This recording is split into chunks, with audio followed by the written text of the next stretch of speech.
I'm in that end zone. I got my homies in the no new friend zone. You know, making plays that land us in the end zone. Coming in clutch, you can catch me in the end zone. End zone. What is happening, people, and welcome to In the End Zone UK, your go-to podcast for everything NFL. We are in pre-season. Football has been back on our televisions, albeit pre-season football. Not as exciting, not as dramatic, but it is still a ball flying through the air being caught by other NFL players. We are happy to have that back. We are ready to have that back. But today we are talking something very different. Leading into the 2026 season, we have our division dives. Every year we do our division dive episodes. We do the AFC, the NFC, we do the North, South, East and West, and we are back to do that again. Every year teams are so different. They are ever changed due to the draft, due to free agency, and teams use this time to find a way to hoist the Lombardi trophy. With me today to talk about it all is the usual suspect, the man who has Lambeau frozen into his DNA. It's Lil Camo. Lil Camo, how are you doing? Welcome back to the poddy. I'm all good. Tell you what, that new intro, that theme song gets me going. So hyped. And just want to say massive thanks to JFX for coming on the poddy last time. Really good guy, and yeah, really good episode. So looking forward to division dives. I do like these, do like to see what's different, and yeah, let's get into it.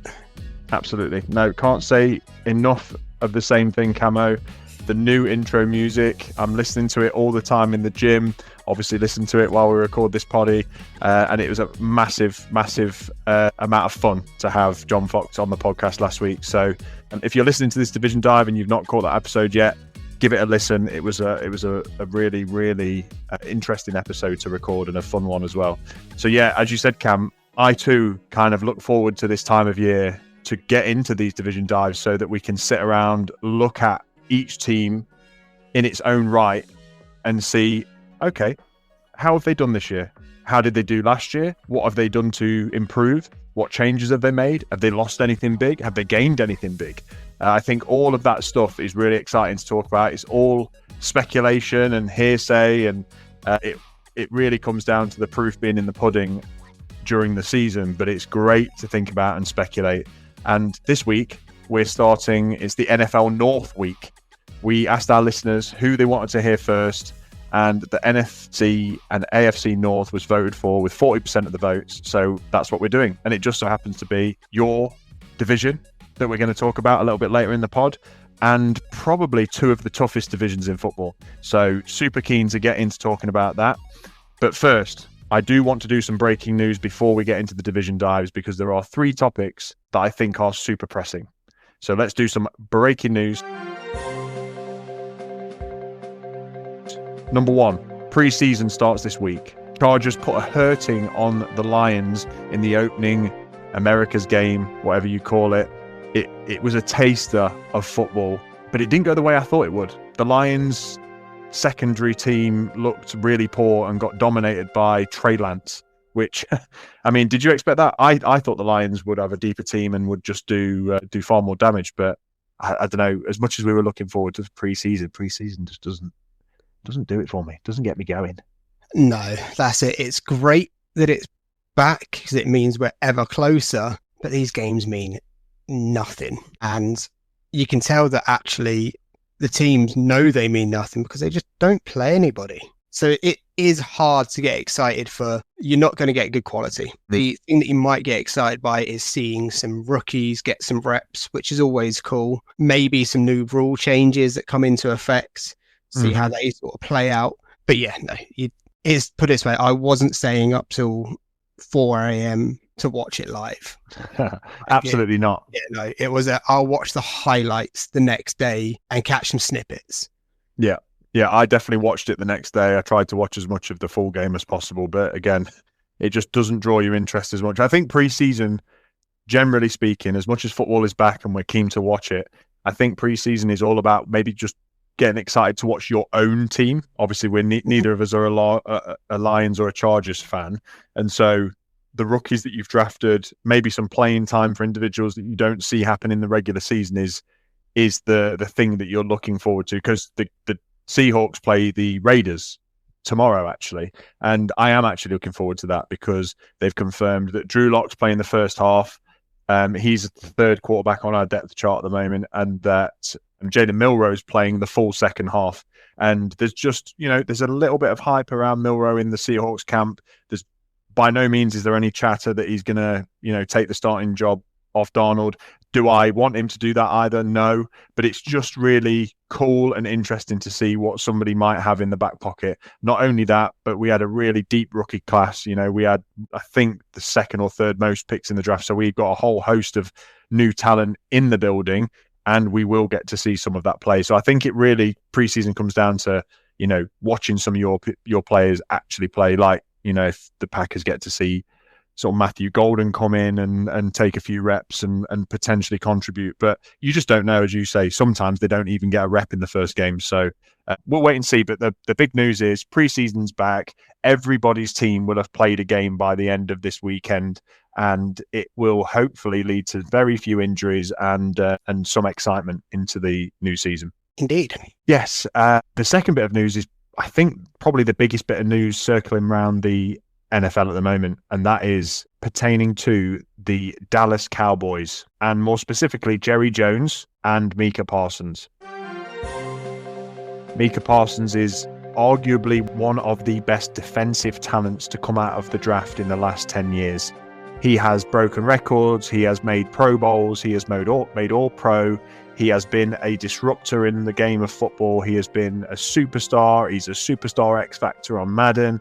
He is just everything that you want from a defensive line player, including slash linebacker, multi-talented, multifaceted player, specimen, athletic, can do everything you want on the field. And yet, Jerry Jones is questioning whether to pay him, so much so that Micah Parsons has requested a trade from the Dallas Cowboys. What do you think about that, Cam?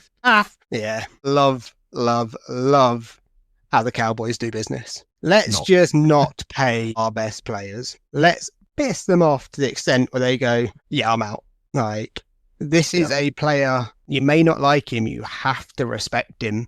He is a difference maker. He is a leader on that team, and just pay him. Like, if you were a fan and your team's not paying your best player, you're not going to be happy. If you're a teammate and potentially losing a player of that quality, what does that say about where this franchise is going and what they're trying to achieve? Mm-hmm. Right? So yeah, it's bonkers. I personally still think he'll end up in Dallas. Yeah. It's just all a bit messy. Yeah, I mean, this is Jerry's world. Well, the man just needs to give up. Yeah. I knew you were going to say that. He is a Jerry, the geriatric, and this seems to be his MO. This seems to be like, well, hell, I don't pay no players any more money than I done expect to pay those players, no matter how good they are. So I won't pay them, and they will still work for me. Is that right, Jerry? Is that really what's going to happen? I know that he holds some of the cards in the fact that Micah Parsons would have to be traded, but the man can still hold out, and the man knows his worth. And yeah, it's just a weird scenario. Not engaged with his agent, trying to negotiate with him one-to-one. Jerry Jones has done this so many times. Dak Prescott, CeeDee Lamb, and these are just two of the players that are on, currently with them. He's done it historically in the past so many times. And what has it led to? Paying Dak Prescott the most amount of money a quarterback needs to be paid at the time. Paying CeeDee Lamb the most amount of money that a wide receiver needs to be paid at the time. Not only that, but exactly what you said, Cam, pissing them off whilst doing it. It's like, you want to go out there and say, Micah Parsons, you are our guy. We're going to make you the highest paid defensive end in football. He will feel $1 million, or let's be honest, $45 million. And he will walk away going, amazing. Jerry wants me here. I'm a Cowboy. Let's go. He'll go and get his 15 to 17 sacks. Instead, Jerry makes it feel like he's not welcome, not as good as he thinks he might be, and that he can get him on the cheap. I think it's a really bad way to do business. And let's be real, what it translates to on the field, yeah, they've been a very good regular season team. they suck in the playoffs. So you need players like this if you're going to progress, because they need to take that next step. Agreed. In the same vein, the third and final bit of news, we don't need to repeat ourselves too much, but it's a very similar situation. A very similar situation, albeit maybe with different motives and different reasonings. But Terry McLaurin, he is one of the top flight receivers in the NFL. He is underrated, and that is, saying something for how good he actually is. But he's also requested a trade from the Washington Commanders, Washington Windsox. He was a phenom last year. Absolutely phenomenal. Caught everything. I don't know how many touchdowns he had. He had like 14, 15 touchdowns last year. He was leading the league at one point in touchdowns. He had over 1,300 yards receiving. And more importantly, he's reliable. He comes down when they need it most. And he is Jaden Daniels' security blanket. He went to him whenever they needed to go to him. And he's now requesting a trade. What's going on there? Yeah. See, this one I find even stranger, because like you say, we know what the Cowboys are like. This Commanders team is got some hype around it. It's got some excitement. They are on the right track. They've got their young quarterback who has an amazing connection with McLaurin. Why would you would lock that up? You go, cool, we can build on this. This is exciting. And to get to the point where he wants out, I don't understand it. Like, because a lot of players want into the Commanders now. Like, you see it every year. There's always a team that does really well, and then you go, oh, players now want to go there. Yeah, they've had they were that team this year. Yeah, they were. So for him, a superstar, a leader in that locker room, to say, I'm out, is so strange. I mean, worrying. It would be a fantastic pickup for almost anybody in the league. Yeah. Any team. There's only a handful of teams that don't need him, so to speak, but he's probably still better than most of their number ones. Yeah, agreed, Camo. I do agree. If I'm honest, I can see Micah Parsons moving more than I can see Terry McLaurin. I think they'll get something done with McLaurin. If I had to guess, if it was a roulette and it was 50-50, who am I going to bet on to be on a new team by sort of mid-season? I think it would be Micah Parsons, just because of the way that business is being done. But it's interesting to say I'm the complete opposite. I think Terry McLaurin is the one that's more likely to end up with a trade, and Micah remains in Dallas. Okay. Well, that's cool. I mean, we both clearly know nothing. Yeah. But let's wait and see, I guess. Let's wait and see. It could very well happen that neither of them go anywhere. That tends to be sort of like the hype case when things like this happen and they end up staying and things get worked out. And if it does, it does. It's good. That's great for both teams. This year has already been a shake-up, and it'd be quite interesting to see the league shake up a little bit more with those personalities anyway. So we will wait and see. But that is the breaking news that I wanted to touch upon. There's all sorts happening as well, but this particular episode is our division dives. We are focused in on the NFL North divisions. So let's kick things off. And we're going to kick things off with the AFC North. Ravens, Bengals, Steelers, Browns. This is a division that never sleeps. It's a street fight for these guys every single week. It's a tough division to be in. And so we're going to go team by team. And we're going to give predictions where they finish in the division. We're going to give favourite players, least favourite players, and just talk about strengths and weaknesses. What does this team have? What I want to do, Camo, is start strong. And that means I'm definitely not starting with the Browns. So I'm going to start with the Baltimore Ravens. Home of the Ravens flock, M&T Bank Stadium, head coach John Harbaugh. They've got some humongous names in this team. They did amazingly well last year.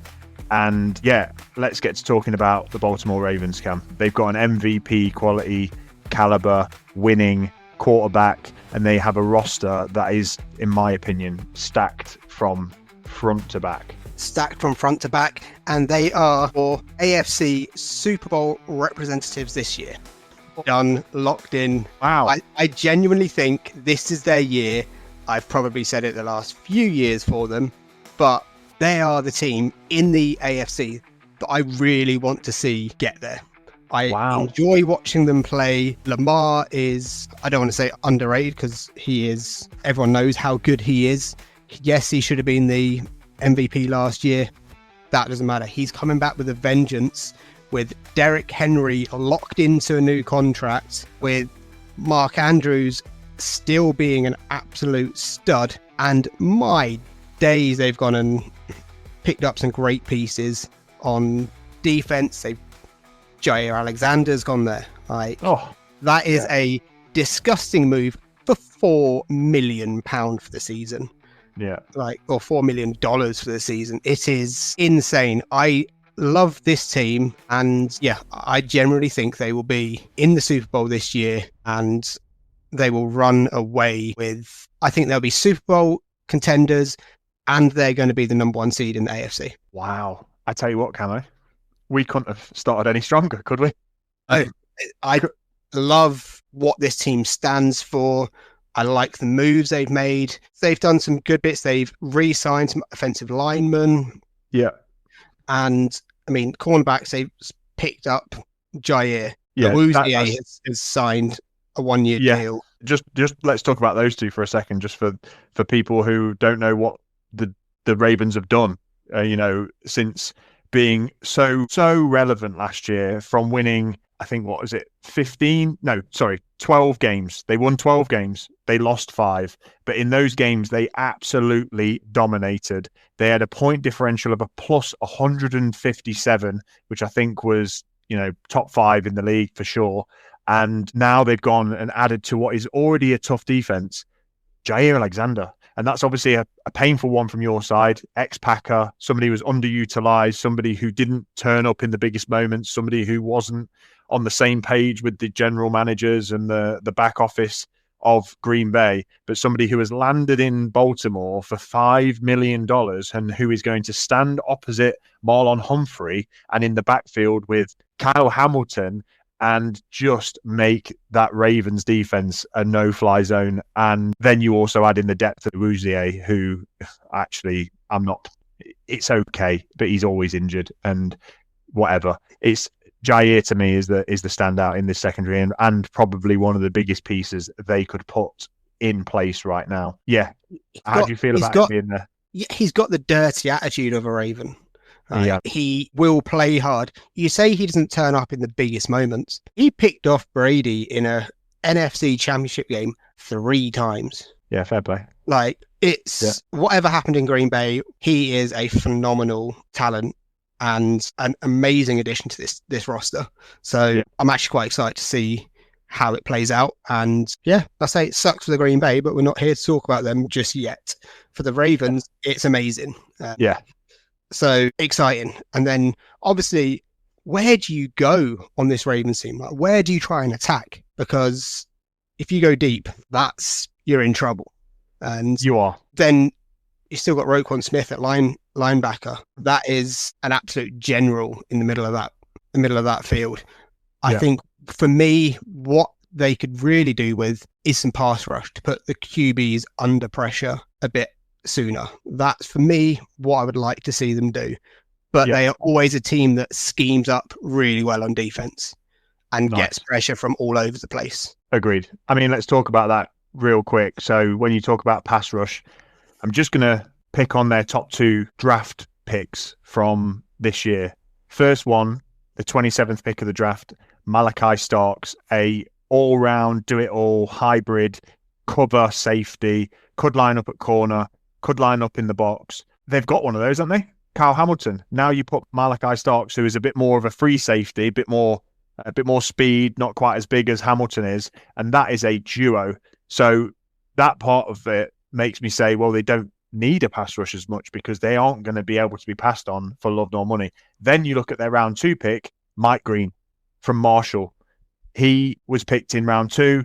He could have gone at any point from pick 10 in round 1 because he was pegged as a top round talent. He falls to the Ravens, shock horror. What a surprise. When he landed there, I was like, crikey, I thought the Packers were going to take him and they didn't. And he lands at the Ravens. And so there's your pass rush. I'm not saying that he's going to be a starter immediately, but even so, when you look at their depth chart, you've still got that Madabuke, who gets to the quarterback from a left end, like D end position. You've still got Cal Van Noy, who really makes a nuisance of himself coming off the edge as an outside linebacker.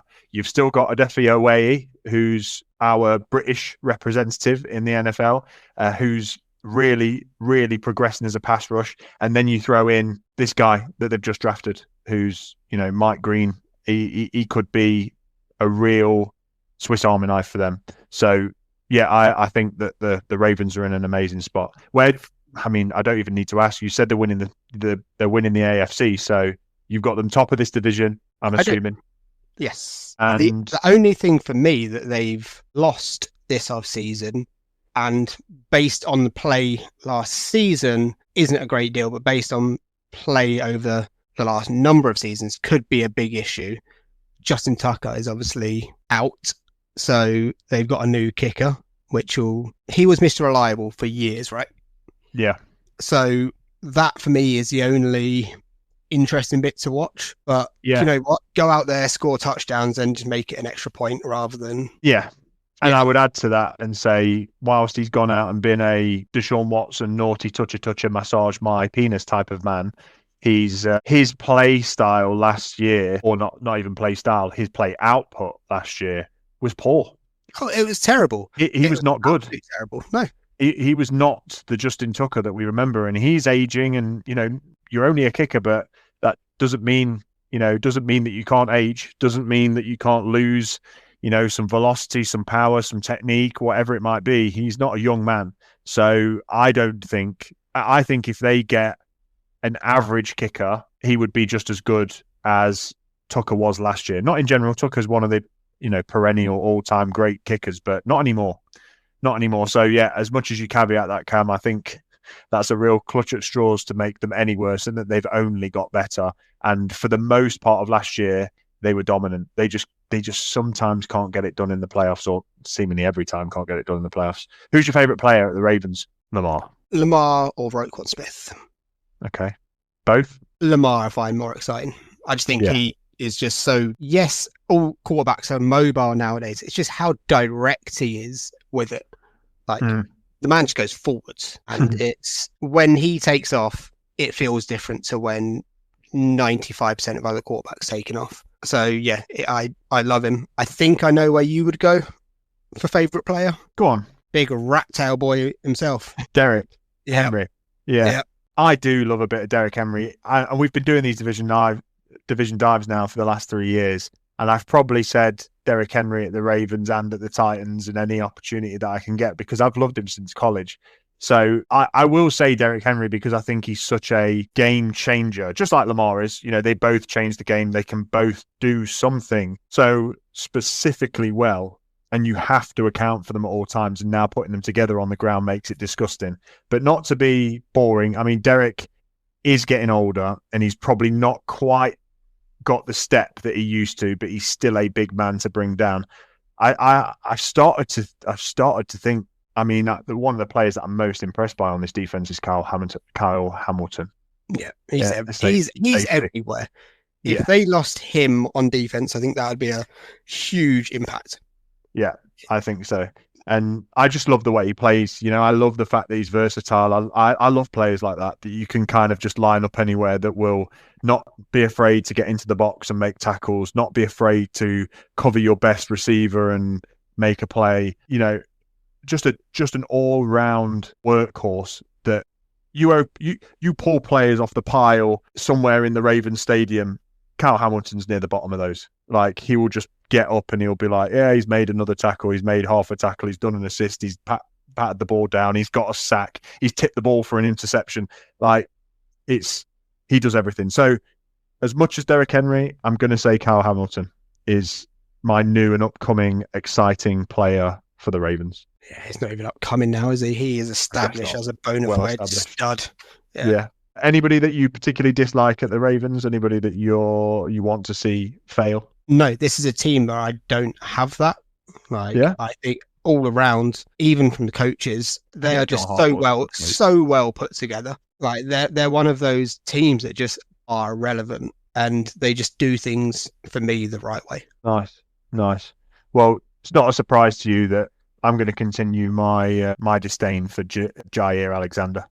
I really don't like him. I think he's done the right thing in getting out of Green Bay and finding a team that, like you said, he's probably more akin to that gritty, dirty, roughhousing, shit-talking type of Ravens team rather than the squeaky clean Packers, I guess. It feels a bit more of a personality fit, but I don't like him. I think he's... Yeah, I mean, if he wants to be there and he wants knob. to play, they've got an absolute steal. Yeah, for sure.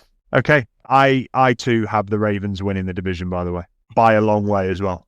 As much as we say this division's tough, I actually think the Ravens will dominate and destroy it. I don't think it will be even a slight bit close. And I mean, it was closer than you would expect last year. 12 wins. The next best was 10. So they only won by 2, but there was times last year where they absolutely pounded teams. Like they played the best football last season.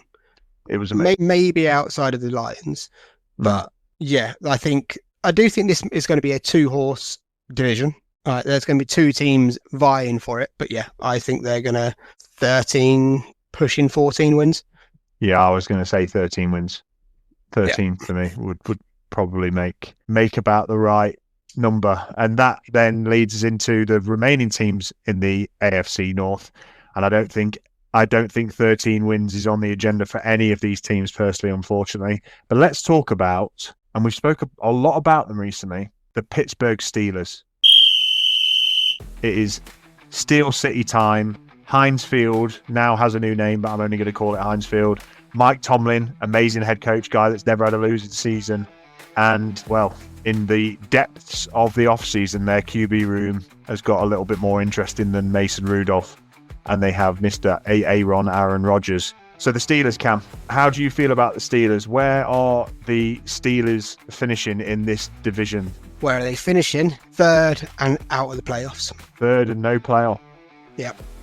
Wow. I think I said it in one of our last podcasts that, yeah, for me, they're not going to do it. They've gone all in, right? They've gone all in. This is the last year of Rodgers' career. They've gone out and got DK Metcalf, which is a good bit of business, will be an interesting watch. They've shipped off Pickens. Obviously, the biggest thing they have done this offseason, they've re-signed and given the bag to TJ Watt, which you cannot argue with, especially with what they're trying to do with this one season all in. I'm going with 3rd in the division. They might be around like 9 wins, 8-9 wins for me, but I'm also going it's Mike Tomlin's last season. Yeah, you've said that, haven't you, on previous with pods? The Steelers. Yeah, I just feel it. I understand what they're trying to do now, but this season doesn't work out. They end up sort of middle of the pack, not a great draft pick, and then Rodgers retires. So once again, they're searching for a quarterback, and they will at that point need to hit a reset mode. And I think with that, bring in a new coach, get some fresh ideas, because I don't even know if I want to call them relevant. They're always there or thereabouts, but they do diddly squat when it counts. That's it. They always squeeze into the playoffs. It's not like they are front runners playing really exciting football, doing crazy things. Their defense has been fantastic, but in an AFC that is so disgusting, so many talented players and teams, they've just not been competitive enough. Right. If you came up against the Steelers in the playoffs, you'd be going, sweet, we got an all right draw there. Okay. Yeah, I mean, that is a fair way to put it, I think, leading into this season. I'm going to challenge you. I'm going to say I disagree. I'm going to say that I think the Steelers are 2nd in this division by the end of this year. And I think, as I said, the Ravens will storm away. I do believe that will be the case. But I think the Steelers are going to put up a right good old fight with the rest of them. And I actually think that they will also be in a slightly more dominant position too. I think the top 2 teams in this division will be top 2, as in they will be up there. And I think the next 2 I don't think they'll be scraping for playoffs. I think they'll be down and out. And I'm saying that the Steelers are the ones that are going to be going through. I've got a feeling about this Steelers because the last year that they've been playing, Rusty Wilson, Justin Fields, clearly from, tape and from proof being in the pudding in the last few years of their NFL careers, they've not been great. They've not been able to win games. They've been shipped around. They're not good. But the Steelers still managed to win 10 games with them because of their defense. And you now throw in somebody, okay, he might not be mobile. He might not even be very good anymore. But you throw in Aaron Rodgers, I think that gives them a potential. I think he will be more cerebral. I think he will be a game manager. I think he will allow and will, not necessarily will his team to win, because I think the defense will win most of these games, but I think he will do enough. And if he can just pull together one last ride, these Steelers are in a really, really good position for one last ride. When you look at what they've actually got, Aaron Rodgers, Calvin Austin, who's a speedster, DK Metcalf, Robert Woods, Pat Fryermouth, Smooth. And then I know that doesn't strike fear into the heart of people, but they've got Jonnu Smith, they've got Scotty Miller, they've got players that can make plays.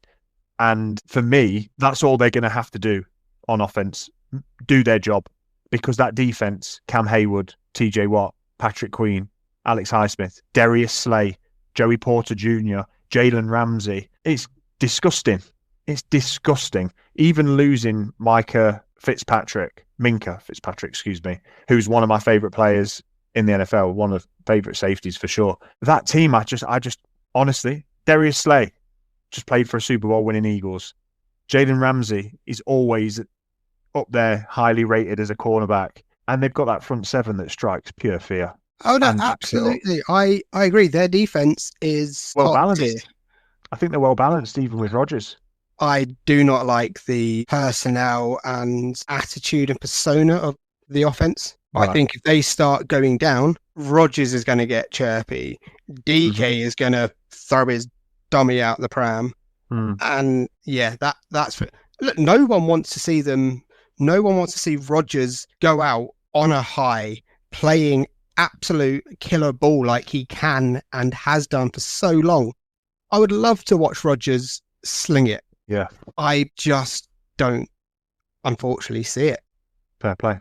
I would love to see it, but yeah, no, fair play. I've got them going second. I'm talking probably 10 to 11 wins in this division. I'm thinking Ravens more like 14 wins, 13, 14. I'm thinking the Steelers 10 or 11 wins, and then there's a drop off, which we'll talk about. But in terms of play, my big question, my big thing with this team is I don't understand what's next. Yeah, I agree with that. I do not understand what's next. I agree with that. But I feel I sniff a little bit of a Rams scenario here. The whole Matt Stafford trading for Jalen Ramsey, trading for OBJ, and going out and winning the Super Bowl. I'm smelling that. That's what I'm feeling from these Steelers. I think the reason why I'm doubling down is because I feel like it's a pendulum.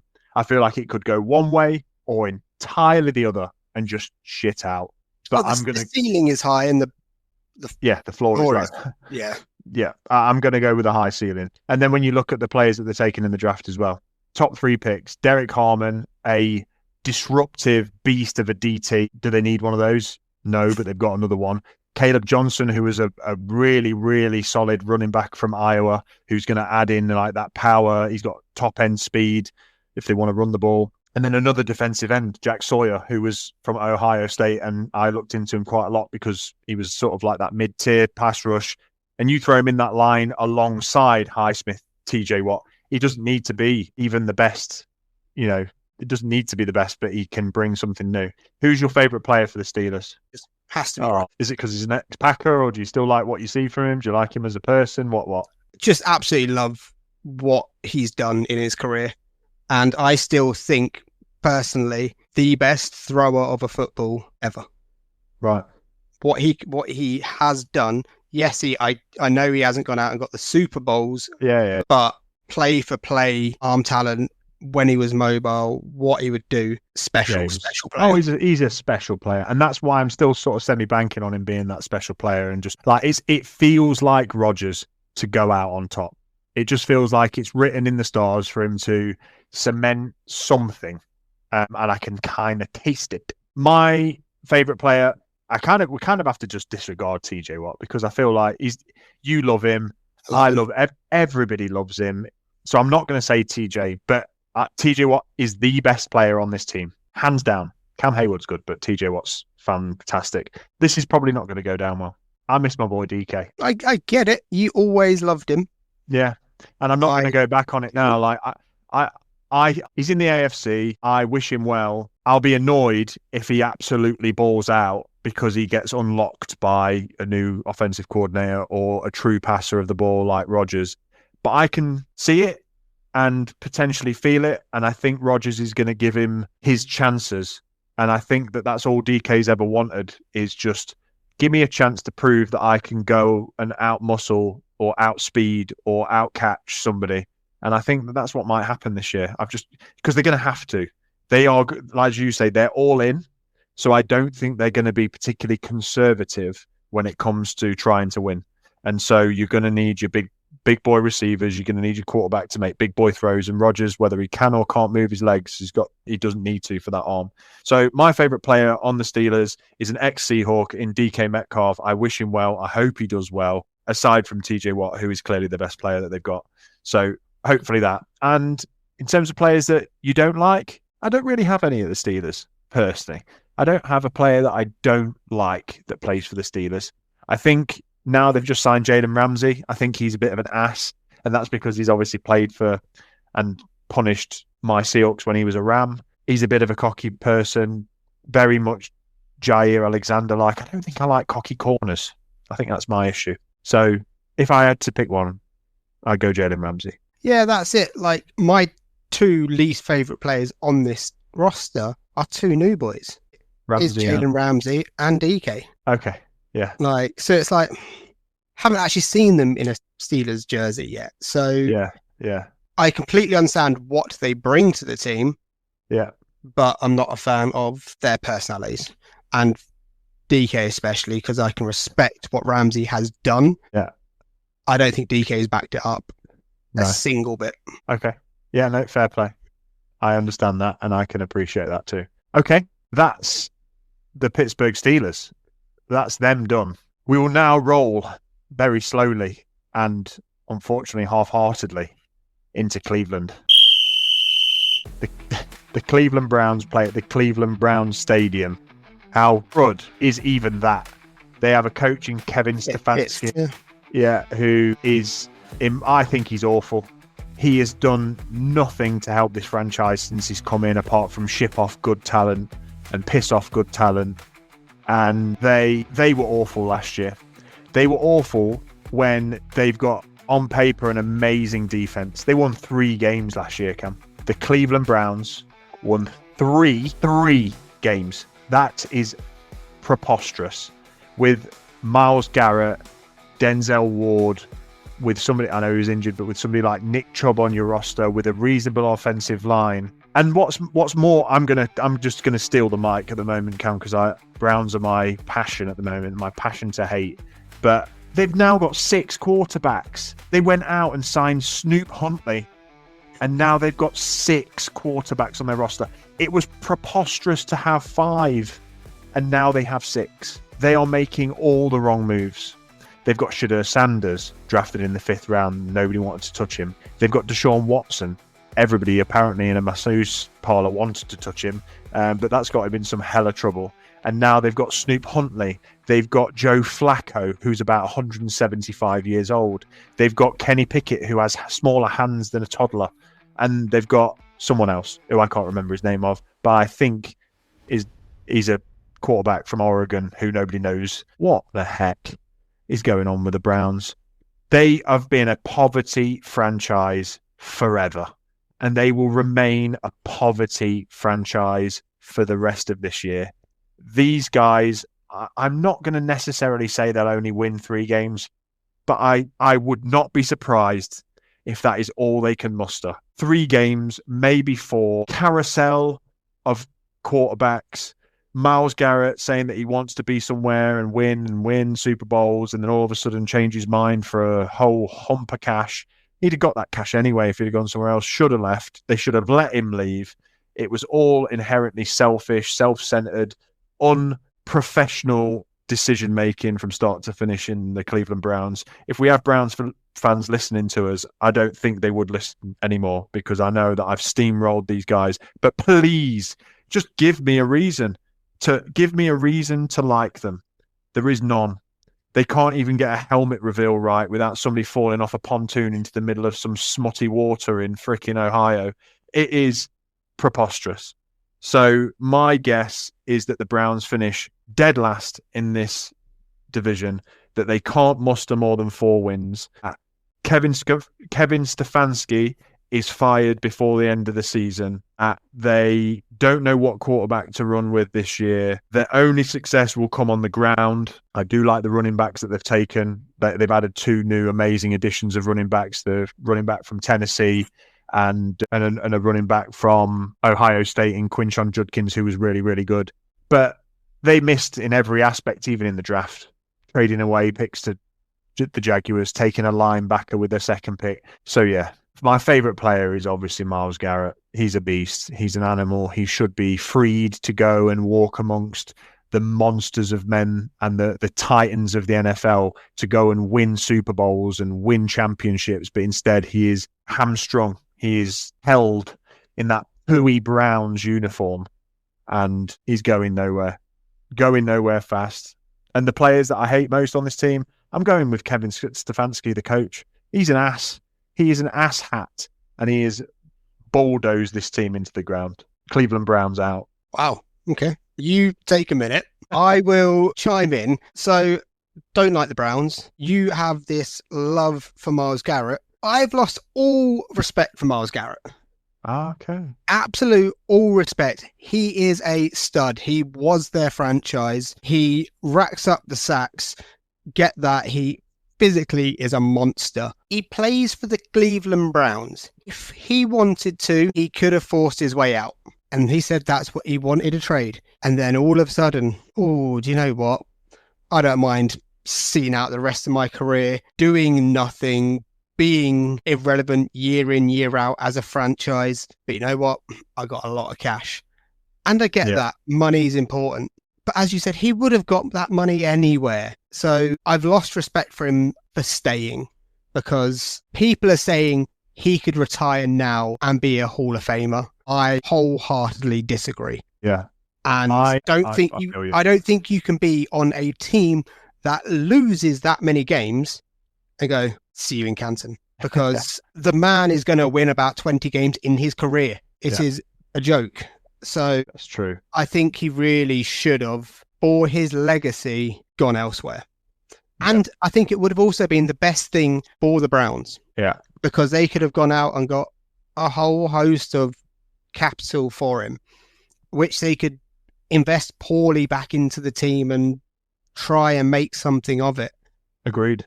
They haven't done that. So both sides, for me, have absolutely made the wrong decision all around on that. Yeah. The QB situation is a joke. I said to you yesterday, I think I'm the 7th quarterback that could make it. And I can't even hold a football. It is embarrassing. I think Shadour's going to be their starter by week 3. Yeah, I really do. I think he's the only one. I think his upside is bigger than anybody else's. Okay. But that's not saying a lot, is it? No. You think he's going to be good? Like, you think he's going to be good, or you just think he's going to be better than the trash they've got? Better than what they've got. I'm going for a ceiling of 5 wins. Okay. And they will be propping up the division, if not the NFL. Yeah, agreed. How many times can a team get the number 1 pick? I know. I know. They absolutely could be there this year. That's the thing. When you look at their roster, starting depth chart, Joe Flacco, number 1. Jerome Ford, number 2, running back. Jerry Jeudy, okay, he had a breakout season, but he ain't great. Cedric Tillman, Jamari Thrash. They're their top 3 wide receivers, by the way. David Njoku could actually go down as one of my favourite players at the Browns because he's class as a tight end. So, and he's built like an absolute shithouse. So I do really like him. So that's their skill position players. They've got a good offensive line, but it's just good. Then you look at their defense. Myles Garrett, obviously, as a player, absolute wrecking ball. But then what? DT, Malik Collins, average. Mason Graham, rookie. Alex Wright, defensive end, never heard of him. Mohamed Diabiti, never heard of him. Shelby Harris, a knockoff from Seattle who's about 50 years old. Their linebackers, starting linebacker, Devin Bush. Yeah, him when he came into the league was fantastic. But couldn't make the team in Seattle amongst nobody's at mid linebacker. And then they've got this Carson Schweistinger who's a rookie. That's their two linebackers. And so on the subject of their linebackers, that is for me their biggest loss. The one they had that got injured, because he was fantastic. Yeah, he was good. He was everywhere. He was great. And so I feel for them on that, because Owosu Koromoa, that one. Yeah, that's the guy. He was class. Such a shame when you see players like that get such an injury, because he was fantastic. I mean, for me, obviously I've raved about Nick Chubb at running back for the last however many years. Yeah. Such a big loss. Massive. Obviously excited to see what the new two guys do. Yeah.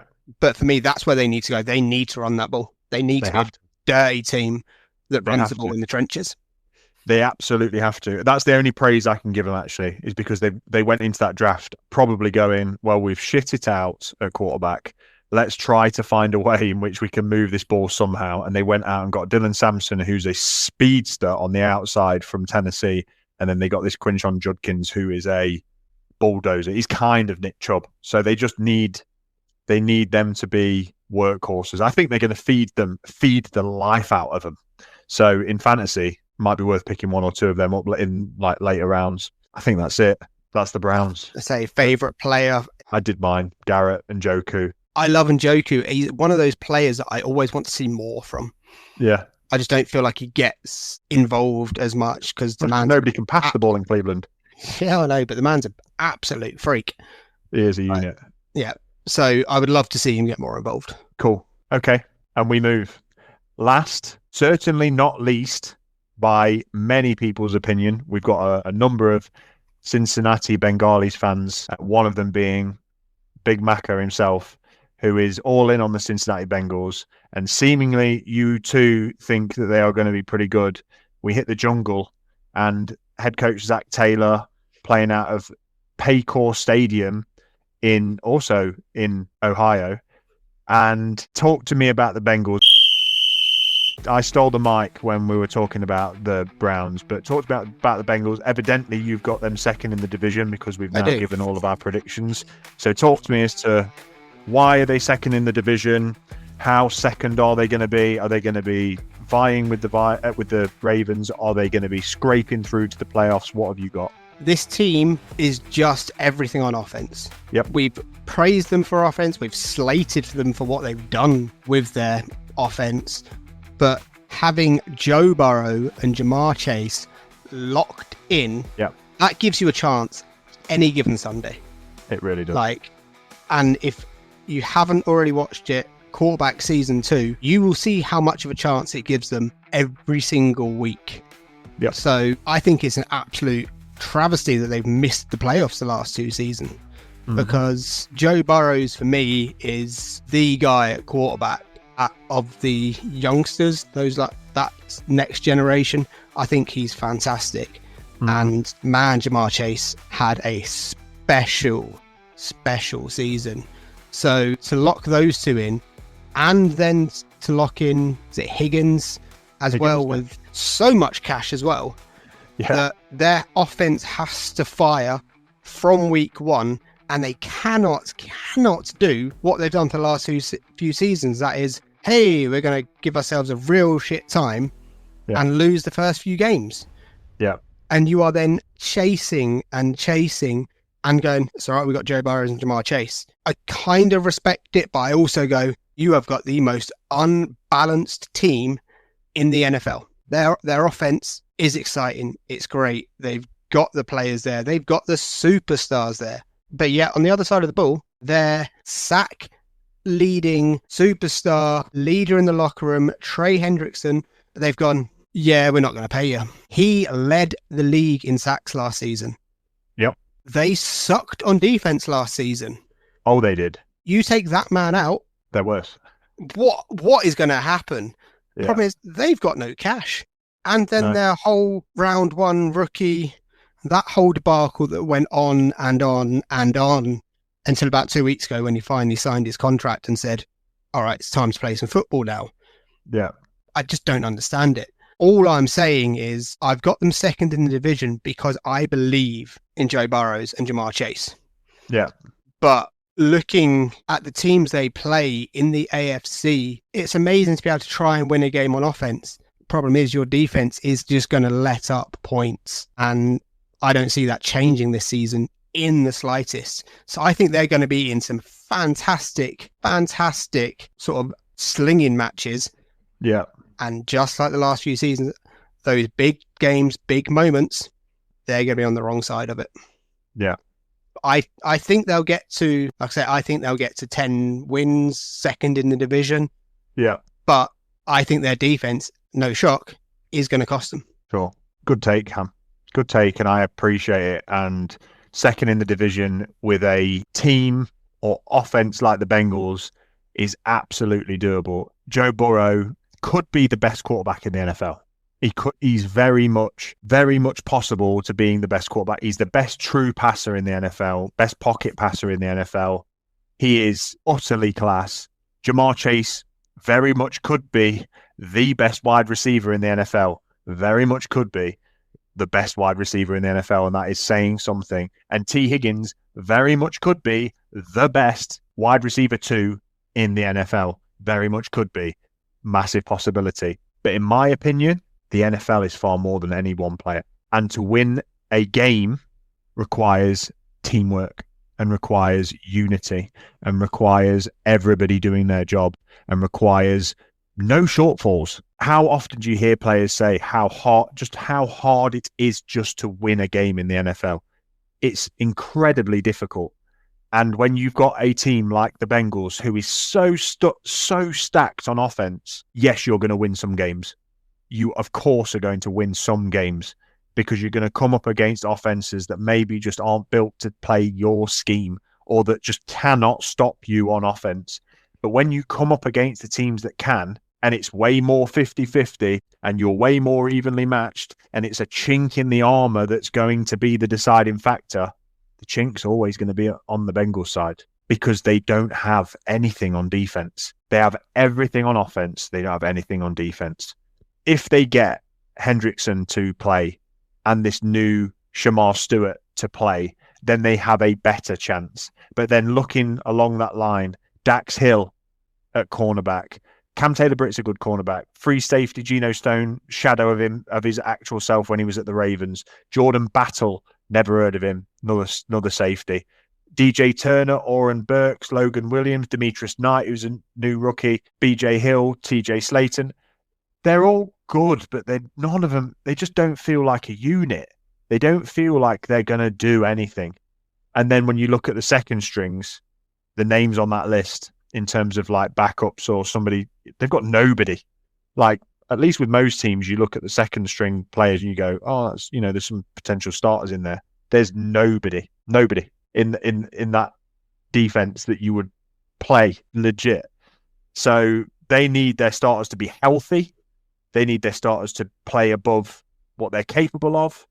And that's just, in my opinion, to stay in games. And so, yeah, I'm giving them 7, maybe 8 wins. That's what I'm giving them. I don't actually think that they will be playoff worthy because I do think that defense is going to come and get them. Yeah, it's not like they've even got like a Spags calling the plays that can scheme it up on defense either. It's you see it's right in front of you. So I'm going there. I think that when it comes to it, defense wins championships. So they don't have it. I do think they'll be in some exciting games though, and I do think they are a absolute fest for fantasy on offense. Yeah, on offense. Yeah, I think they're a stud fest because they're gonna have to do exactly what they did last year. I think it's going to be a carbon copy of last year, if I'm honest. The good thing they've got is that their schedule isn't. It's not great, but it's not horrendous. It's not horrendous. They start by playing Cleveland, so that's a nice. Look, if they lose that game, it's a problem. Give up. It's a problem. Yeah, but they start by playing Cleveland, but then they play Jacksonville, who are more improved. Then they play Vikings, who are semi-unknown, but still very solid team. Then they've got Denver, then Detroit, then Green Bay, then Pittsburgh. Whew, that's not easy. Then Baltimore, then Buffalo, then Baltimore again. Oh, wow. Like, they do not have easy games, man. So good luck to Joe Burrow. Good luck to him. I don't mind the Bengals. I'm not a huge fan. My favorite player on the Bengals, Jamar Chase. I think he is. I do think Burrow is the best player on their team. I think Burrow is the best quarterback. He's top 3 quarterbacks in the NFL. But I just think that Chase, he might be the best receiver in the NFL. True receiver. Because he can do everything and he's got that top end speed. I'm thinking, who would I take? Burrow? Would I take Chase or Justin Jefferson? They've got to be top 2, right? For me, it's Chase. Yeah.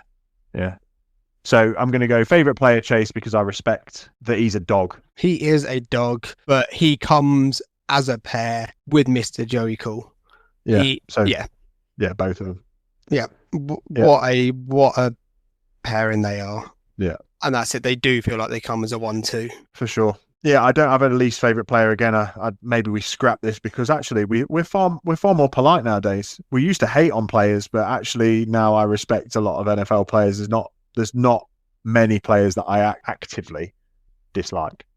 No. And like I say, my thing is just their coach on defense is in for a world of pain. Word. And that be that. We have finished the AFC North, and we can now roll across to the NFC. And this is also a hell of a division. Packers, Lions, Bears, Vikings. This is how football is meant to be played. In snow, frozen hands, grudges that go back generations. This is a division, it's gritty, you know? The Lions will bite your kneecaps off. The Packers play at Lambeau in the freezing cold. The Vikings, Skull Champ, the Warrior Horns, and then the Bears. Exactly right, Camo. The Bears. I'm going to start with them, actually. So let's start with the Bears. Playing at a Soldier Field in Chicago, Windy City, Chi-Town. Head coach Matt Eberflus. They've gone big in the last 2 years. They have gone huge in the last 2 years. Huge in the trenches, Christ. Yeah, they've gone huge. They've pretty much done everything that you want from a team that has been stinky for nearly a decade. You know, they have redone everything. Overhauled, new coaches, new quarterback, new defensive line, new everything. So what does that mean for them though, Cam? I know, being a Packer, you are not a fan of the Bears. So open with that grudge or put that grudge aside, but tell me what you think the Chicago Bears are all about. So early in the off-season, I thought, do you know what? They're making some good moves here. I'm slightly worried. I like it. So they went and got Joe Tooney from the Chiefs. I think that's great. What they didn't have last year was anybody to protect Caleb Williams. Correct. And his play suffered so much that when they went out early and beefed up their offensive line and went, you know what? Respect to them for doing that, because that is exactly what they needed to do. So I thought it was interesting. Then I know it's pre-season. I know it's training camp. Some of the footage coming out of the Bears training camp with Caleb Williams. Yeah. The man's just not it. I am sorry, but people that say he's already better than Jordan Love, yes, they went into Lambeau last year and won. Don't care. He looks terrible.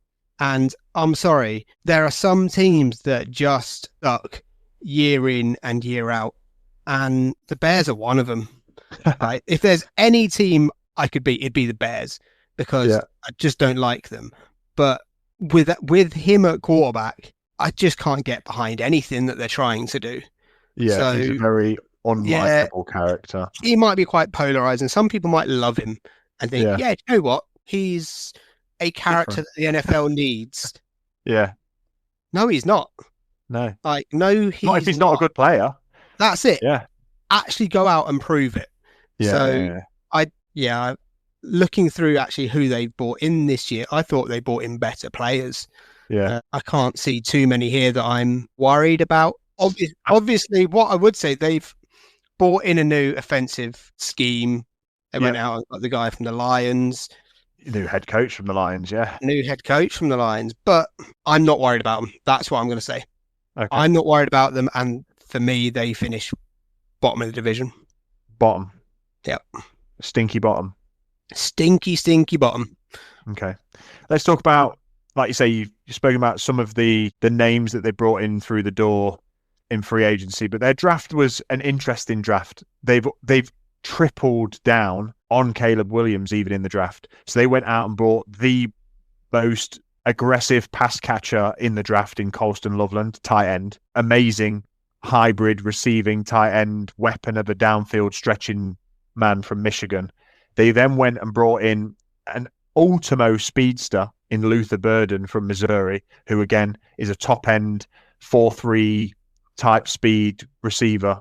And they've got enough receivers, but they bring in more. And they then go and get Ozzie Trapallo from Boston, historically a good offensive line college, and bring in an offensive lineman.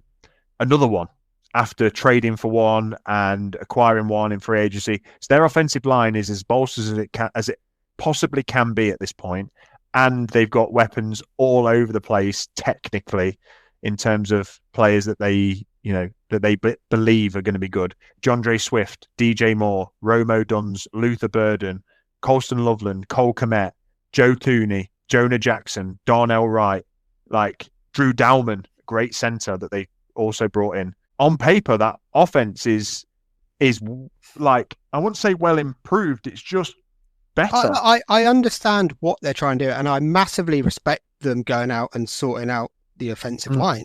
I'll say 2 words: Caleb Williams. Yeah, I'm not arguing with you, Cam. No, I also have them bottom. So it's not like I'm trying to convince. I'm not trying to convince anybody. I'm on the fence with the Bears. When I say that I think they'll be bottom, I actually think that they will be. I think them and the Vikings will be in a bit more of a tussle.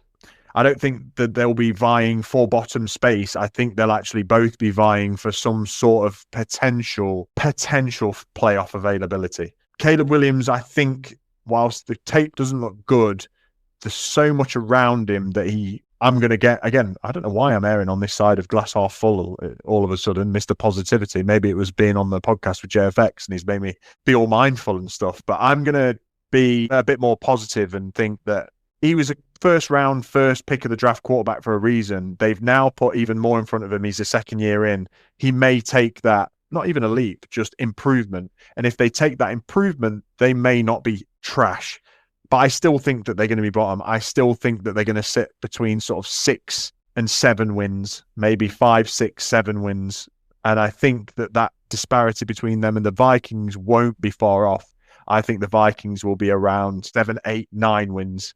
So I think that it will be that kind of tussle. Yeah. And so, I mean, from the Bears' perspective, I know you hate them, but favorite player on the Bears? Cole Kmet, tight end. Nice. Yeah, he's very good. He's very good. I mean, they brought in Grady Jarrett in the middle, which is a great addition. They've done a few things. I think my favorite player there, it's tough. I don't really have one. TJ Edwards is a great linebacker. Last year I said Montez Sweat, and he'd only just moved there. I am going to go Montez Sweat again. It's really boring. I like DeAndre Swift as well, but there's just nobody that I can be like, oh yeah, these guys are. What I'm most excited to see, I think this Colston Loveland tight end actually may be better than Cole Kmet, and I'm interested to see how that might work out. But I'm going to go with Montez Sweat. He's been a beast, and he's that elite, rangy, quick pass rush that I love to see. So I'm going to go Montez Sweat. So I'll be honest, this division, I find it really intriguing. I've got question marks about every one of these teams this season. I think there's big unanswered questions about all of these teams. So okay. I actually think it's going to be a tight division. Okay. I have the Bears bottom of it, but I think it's going to be tight. Okay. Interesting. Good. That's the Bears, Chicago done. Let's talk about a team that I actually have no doubts against. The Detroit Lions. Bite those kneecaps. We are talking Lions. Ford Field, Dan Campbell, they have continued to retool. They are pushing for another playoff run. They were dominant last year. They had some more than some. They had countless unfortunate injuries and just bad health within the team that I think ultimately will have done them a disservice. The Lions are a real contender now.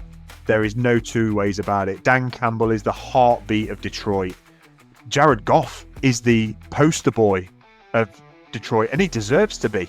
He deserves to be. He is good, and he's playing. Yeah, he's playing great football. He had 100% completion rate against the Seattle Seahawks when they came to Seattle. He didn't miss a pass. Highest passer rating ever, and they dominated us. And I'm just talking about Seattle, but they dominated everybody last year. And it was just, I don't know what you call it, maybe underestimating, a stroke of fortune, a bad scheming that they lost to the Washington Commanders in the playoffs. Otherwise, they were everybody's Super Bowl pick, and they were everybody, or Super Bowl hope at least. Watch 10 times much rather watch the Lions hoist a Lombardi than the Eagles. So where are we with the Lions, Cam? Because I love the Lions. I'm not a Lions fan. I am not saying that I have even got an inkling to, like, when you think, oh, it'd be nice to be a Lions fan, or it'd be nice to be a Chiefs fan. I do get that feeling every so often. I don't get that feeling with the Lions where I don't think, oh, it'd be nice to be a fan. It's more just, I really like them. I really respect them.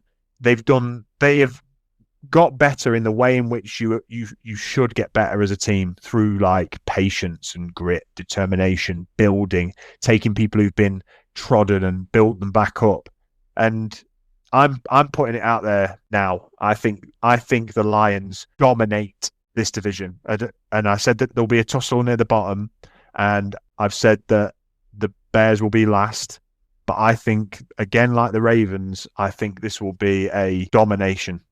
They won 15 games last year, lost 2, and I don't think they've got any worse. And I don't think they can get any worse unless they have crazy injuries, because that's what happened to them last year, and they still won 15 games, and they still made the playoffs, and they just happened to, unfortunately, lose. And I think they've got stronger. They've lost a bit of an offensive line, which is that is their heart, but they've still got Penny Sewell, Tate Ratledge, Graham Glasgow, Taylor Decker. It's good. It's good. And you got Amon-Ra, Gibbs, Montgomery, Jameson Williams, who really came into himself halfway through the season last season. And that's their offense. And then on defense, man, they've taken DJ Reed, huge pickup from the Jets. Brian Branch is turning into an amazing safety. Kirby Joseph, amazing safety. Derek Barnes and Jack Campbell, amazing linebackers. Alex Anzalone, who was injured last year, amazing linebacker. Aiden Hutchinson could be the defensive player of the year at any time. Yep. Yeah, they're just so good. So I'm going 14 to 16 wins for the Lions this year, and that they go through, and I think the number 1 seed in the NFC. Okay. So look, I've just hated on the Bears. I find it very hard to hate on this team. When you should, you mean? Exactly that. Yeah. I shouldn't like it, but there's something about them that I respect and just go, do you know what? Fair play. Yeah. And that is all stemming from Dan Campbell and his attitude of, hey, they don't want you, we do. Yeah. And what he's done to this franchise is, you cannot recognize him from 5 years ago. And so much respect, and really like to see it for Jared Goff. Yeah. I think it's fantastic what he's done there. My question mark, whether it is, like you say, their offensive line has, for me, taken a slight step back. Yeah. They've also lost their offensive and defensive coordinators. Yeah, that's big. I think that, for me, like I said, as I have a question mark about all of these teams. For me, that is the one for the Lions. Right. The fact that they've lost both their starting defensive and offensive coaches to head coach positions. Yeah. I think, don't get me wrong, I still have them winning the division. I still have them making the NFC Championship, I think. And you know what? If the Packers aren't going to be there, there's not a team I'd want to see there more than the Lions. Fair play. I just think they have slightly regressed this year. So It's going to be interesting. But what they're doing, and really just happy for fans of the Lions. I say I'm not a Lions fan, Mm. but I'm happy for their fans and just the atmosphere they're creating, and it's the us against the world mentality that they seem to have. For me, this team, it's scary because they've got incredible wide receivers and tight ends, but this team is all about the trenches and running that ball. Yeah. They can run the ball with Montgomery, who is a bruiser. Then Gibbs is electric. Put the ball in his hand and he is electric. Oh, probably as exciting as a football player as we see in the NFL right now. Yeah. And then, do you know what? All that does, it opens up the play action. And my days, if you've got, is it Williams? Jameson Williams, who can take the top off. Amon-Ra. And Amon-Ra, who is a stud. Sam Laporta, who's a beast of a tight end. That's it. They complement each other so well. Yeah. And then you add in the defense. Yeah. Like say, Hutchinson, no one wanted to see that injury. I don't care how much you don't like a team or whatever. It was gross. And he is a special talent. He's an animal. Yeah. There's not a team that you go, damn, want him. We want him. Yeah. He's a freak. Yeah. So I've got a question mark, but yeah, I think they're going to. Yeah. Do you know what's interesting? When you talk about the Lions, not you, but just me, when you look at the Lions, you talk about them, you see what they can do. Then you look at their depth chart and stuff. It just makes me laugh because I think from a Seahawks perspective, it makes me go, what chance do we think we've got? Like, you know, as silly as that is, it makes me genuinely looking at the Lions. It goes, what chance do we actually have against Jamar Gibbs, David Montgomery, Amon-Ra St. Brown, Jameson Williams, Sam Laporta, an offensive line that is destructive and overwhelming. And then, like, some teams have barely got anybody, but if they had Aiden Hutchinson, it's like the Browns. Their Aiden Hutchinson is the Myles Garrett. You've only got Myles Garrett. Well, Aiden Hutchinson is just one of Brian Branch, Terrion Arnold, Kirby Joseph, DJ Reed now, who's a class cornerback, really underrated. Anzalone's he's just a warrior of a linebacker. He just embraces their spirit. Yeah. And it's you look at it, you think we're not that. No, and I want the Seahawks to win a championship, obviously, but like you said, I can't think of a more deserving team. No, and that's it. If you take your team out of the picture, say you've not made it. Yeah, Lions. Then you go, yeah. You want to see that story, don't you? You want to see it go that next. Yeah. There isn't a team that I like or respect, like you say, is probably the word as much. Yeah. So I think we play them on Thanksgiving this year. Yeah. I mean, it'd be great. That's awesome. Their draft was like, they did what they needed to do, just make things stronger. Defensive tackle is where they were maybe weak. They took Tyleik Williams from Ohio State, who was a bit of a hybrid, but they reached for him a little bit, but it's because that's the position that they need. When you're that good a team all round, you can reach to go take the best player available, even if it's not. Go take the best player in the position that you need available, even if it's not the best player available. Yeah. Then they got Tate Ratledge, who is an offensive guard, who I've been looking at for the Seahawks because he's that damn good, and I thought that he could possibly be first round, and then the Lions get him in the second, and he can play anywhere along that offensive line. So when you say it's got weaker, okay, he's unproven. But they've gone. We're losing players. We're taking him. That's what they've done, and it's impressive. And then they took a wide receiver called Isaac Tesler, which is I know nothing about from Arkansas. They don't need one, but I mean, if he's got a certain set of skills and he can complement Amon-Ra and Jameson Williams, then wow, that's the Lions. There's nobody I hate on the Lions. No, I used to dislike Jared Goff because he was a Ram, but now I actually really like him. And he comes across really well. He does. Okay, we're nearly there. We now move on to the purple and gold. The purple people eaters, the Vikings. Minnesota, out of US Bank Stadium.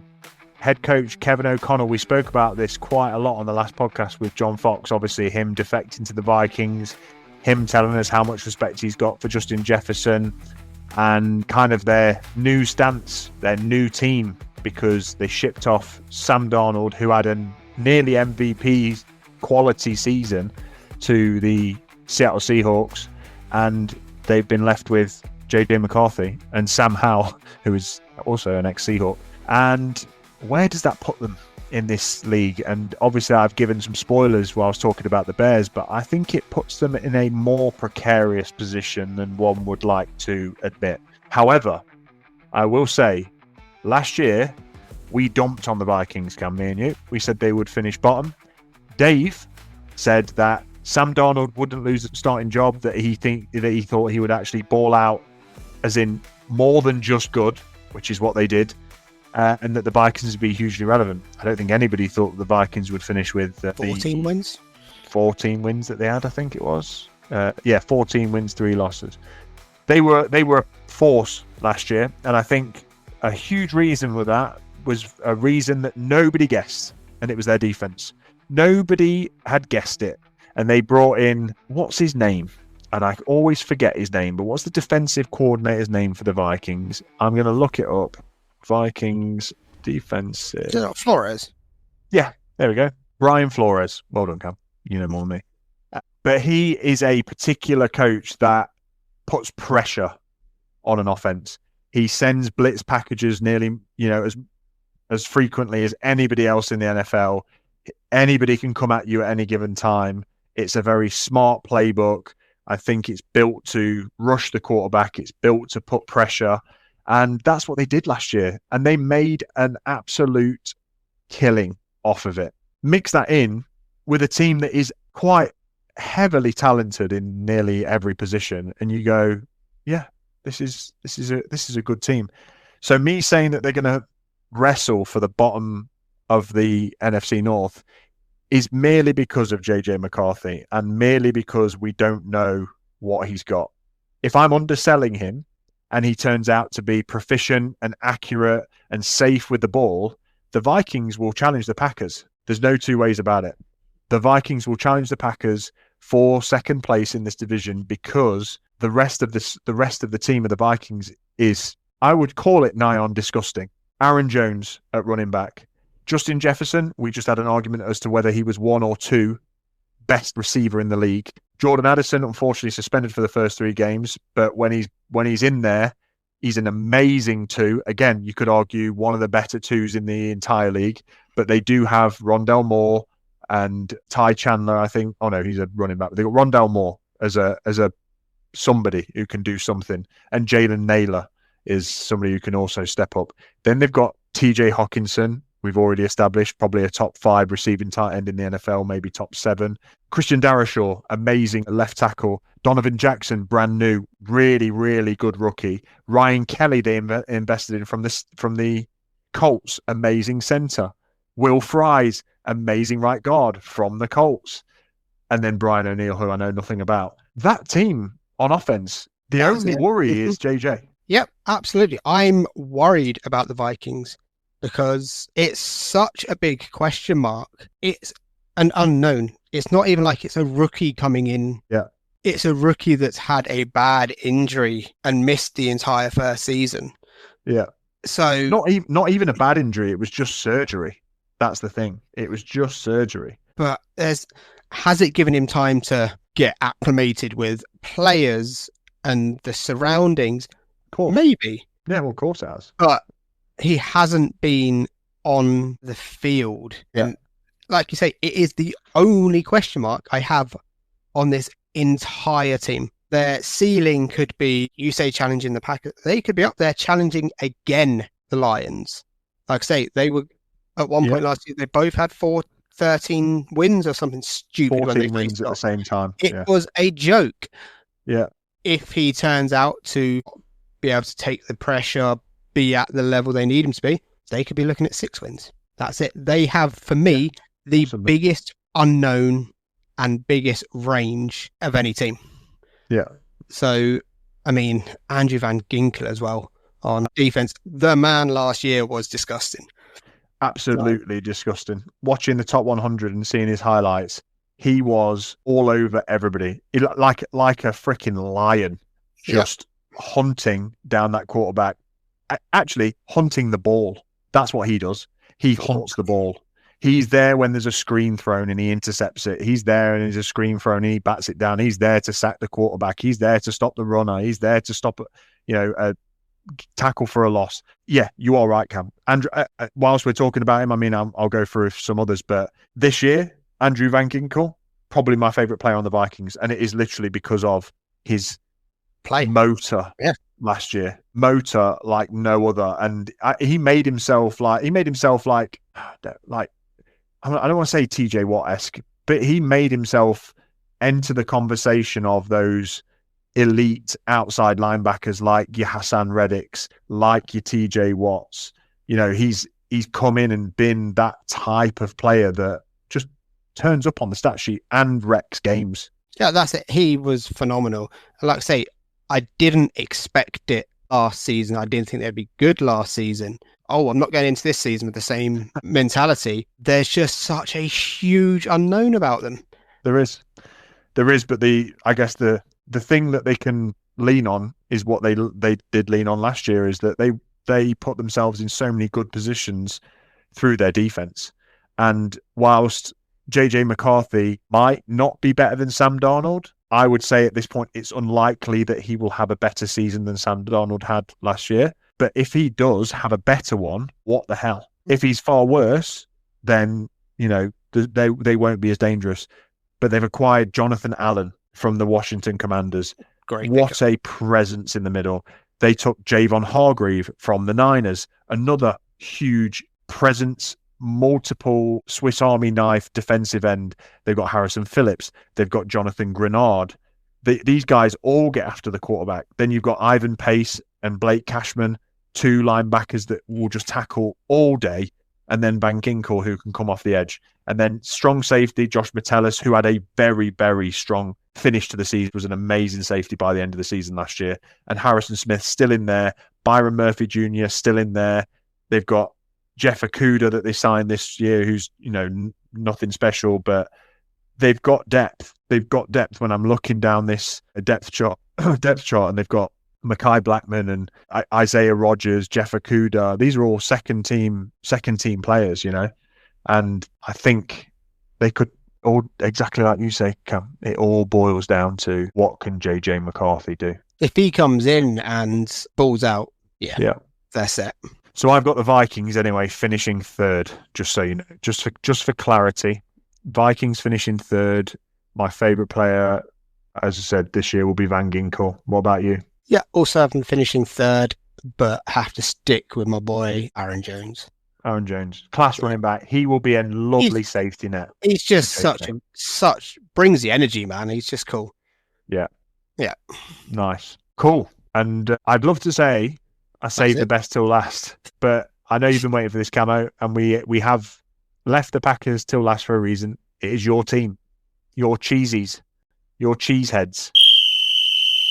Playing from Lambeau Field, head coach Matt LaFleur, great head coach. They've had some pretty spicy off-season action and brought in some players that will hopefully make a big difference.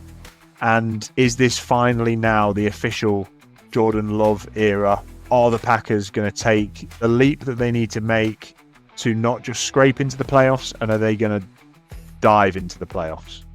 Your Packers, your team, you talk me through it. You tell me what you're happy and not happy about, and I am more than happy to listen. I've got us finishing second in the division. I've got us, unfortunately, not even challenging the Lions for the top spot. I think we will, if we get into the playoffs, it's going to be tight for us to get into the playoffs. This season is a big one for Jordan Love. 2 years ago, he had his first starting season, and do you know what? He balled out, especially towards the end of the season. He looked fantastic. Last year, coming in thinking, do you know what? Here we go. Play the Eagles week 1 in Brazil or wherever it was. And getting injured, the whole season he was just not quite there. Yeah. He can make some really good special throws, and it's his team, and I really want him to, I'm not even going to say take the next step. Do you know what I want from him? I want consistency. Right. That's what I want. We've got, again, the youngest team in the NFL.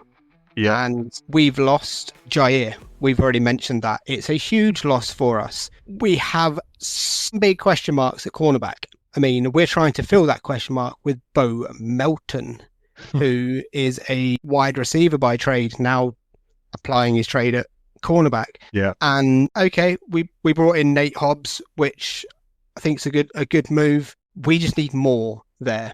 We really, really do. Yeah. On offense, we've obviously spoken this offseason about the draft pick of Matthew Golden, a really exciting one for Packers. We've not done it in such a long time. Yeah, I think it's going to work out very well for you. So do I. I really want us to have. It's been lovely having a wide receiver by committee sort of feeling, and actually any given Sunday, one of the wide receivers would step up, be it like whoever. Just I want that reliable go-to person, and I really hope it's him. But for me, we've still got to be a run first team. We've got a great offensive line. We've got a really good offensive line. Yeah. We're moving Jenkins into our starting center.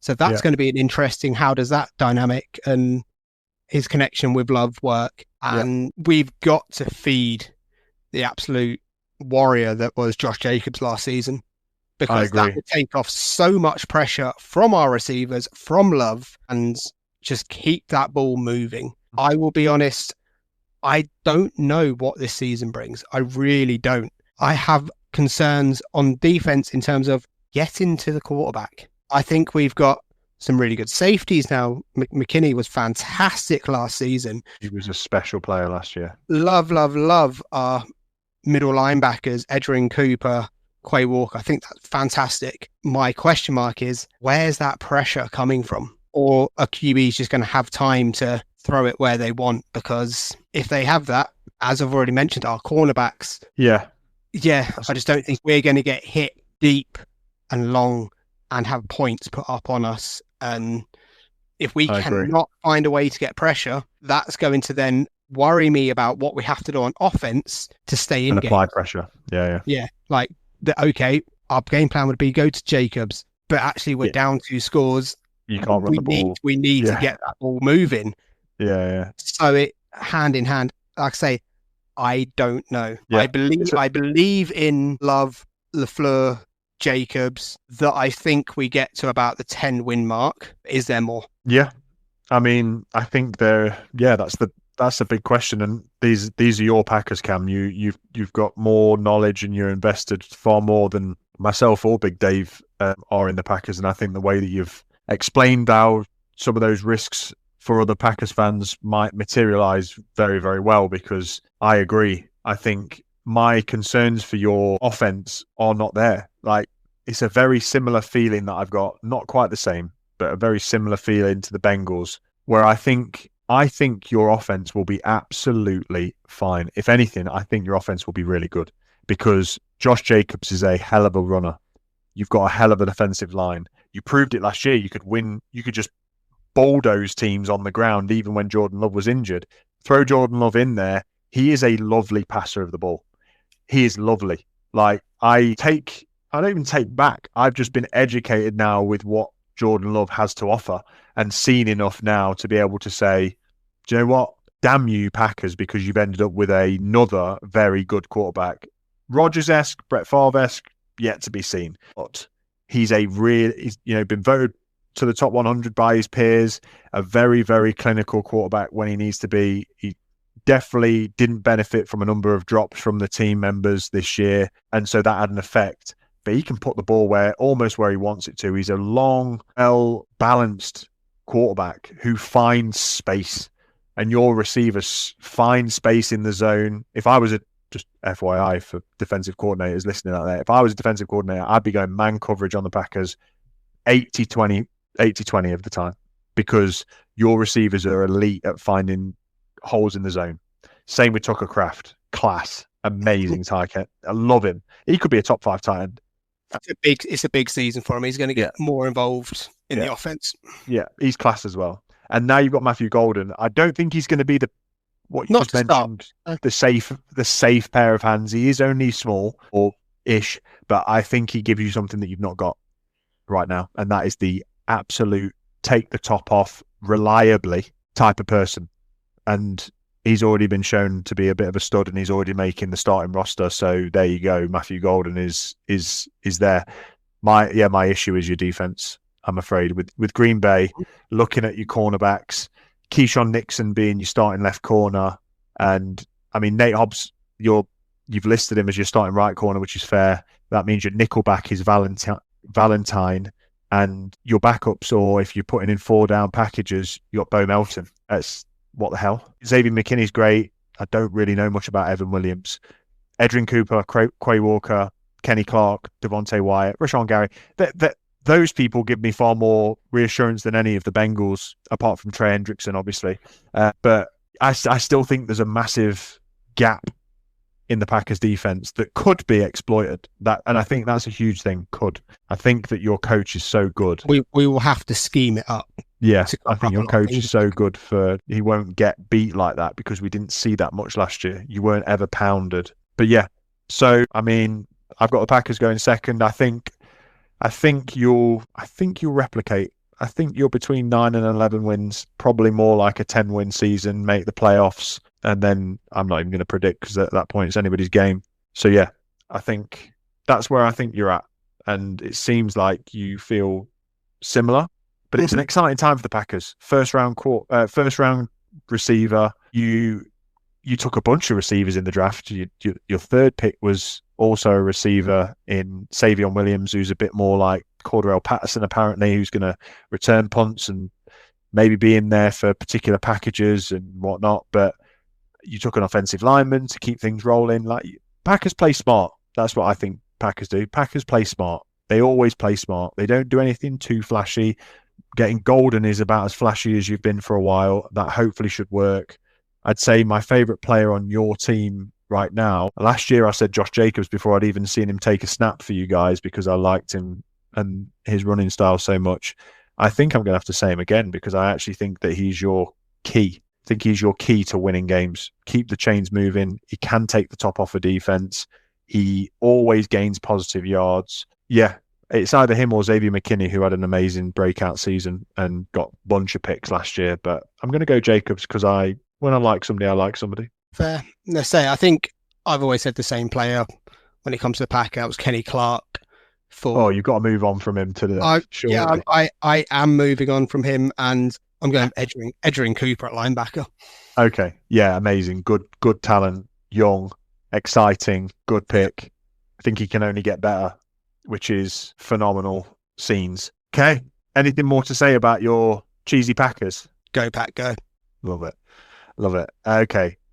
In which case, that's a wrap. There it is. Division dives. The NFL North is in the books. Whether you are cheering on for the Ravens, or whether you want the Packers to win in a frozen Lambeau, or if you're riding with the division leaders, the Lions, or you're cheering on the stinky Browns, the NFL North has got a lot going for it. So next up, we will take a vote from our listeners and see where we're going next. We don't know. Let's hear it from you guys as to what we want to hear and when we want to hear it. Make sure you're following us on socials at In the End Zone UK, on X, on Instagram. Make sure you're following our hashtag Division Dives on socials as well to make sure you don't miss these. But give us a like, give us a share if you like what you're hearing here, like our opinions, or if you don't, tell us we're wrong. Yeah, exactly right. So for now, Camo, been a pleasure. Love Division Dives. Appreciate it. Easy. Love it. We'll Peace out. See you all next time. Peace.